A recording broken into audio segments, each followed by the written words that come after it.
Have there been any memorable moments in cars on the road? Testing, As in, or ending up facing the wrong direction in ditches or anything like that?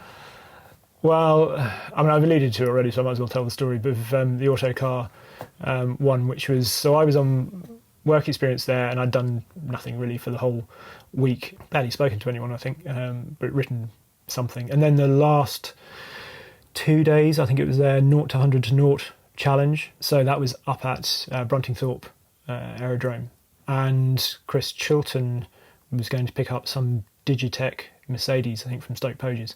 So he gave me a lift down there in his Evo 7 Extreme, and then casually mentioned, he said, "Oh, you need to fill this up later. The fuel filler flap you open by pulling this lever here." And I didn't hear the rest of the sentence because I just heard him say, "If you need to fill this up later when you're driving it." I was thinking, this is, I'm going to drive this? I'm in university at the time. I have a Mini Cooper, and that's by some way the quickest thing I've driven up to now. Yeah. And I remember just being terrified of this Evo when I got into it. We came out of the dealership, went under an underpass. Chris realised he was going the wrong way, so turned round. At that point, I realised there's basically no lock on an Evo, so it had about 20-point turn in the road. I babied it all the whole way up there, lost Chris instantly, sort of found my way to the runway and thought, fantastic, that's it, I've done it, job done. This, I don't have to worry about trying to drive this thing around off boost anymore.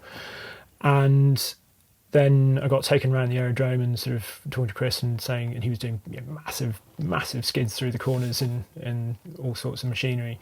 And I said to him, where do you learn to do this sort of thing? He said, "Oh, well, places like here, because there's nothing to hit, so it's it's great." We then had to go back to the gatehouse to pick all the cars up and take them to the far end of the runway, which is this sort of the muster point.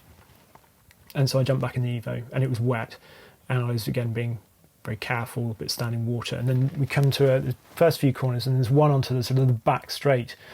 The access, and it's a long left-hander, and there's seemingly nothing there at all. And I was like, come on, you've got to be, take your opportunities. This is sort of, just push it a little bit at sea. And we came over the crest, and I now know what happened. I didn't at the time. I couldn't have told you what on earth happened, but came over this crest, just started to understeer a bit. So I lifted off, and we were going backwards before I knew. The bit between lifting off and me facing the wrong way, travelling at some speed because it's a quick corner. I have no idea what happened. I subsequently worked it out, hit the brakes, but of course we were still going far too quickly. Then we hit the grass, so we seemed to speed up. And next thing you know, I sort of basically come to sort of facing into these trees. And I tried to start the car, which was actually quite ambitious, because once I'd worked out, alarm went off, and then it didn't really see. And I looked across at the passenger seat, and there was just this big V. And it was a good job there wasn't a passenger there, because they would have been straight to hospital.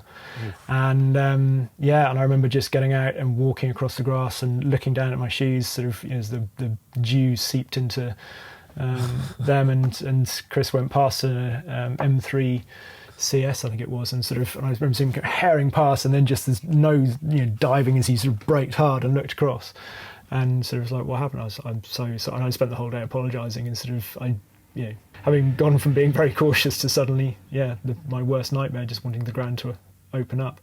Yeah, I can imagine. So. Was everyone pretty chilled about it?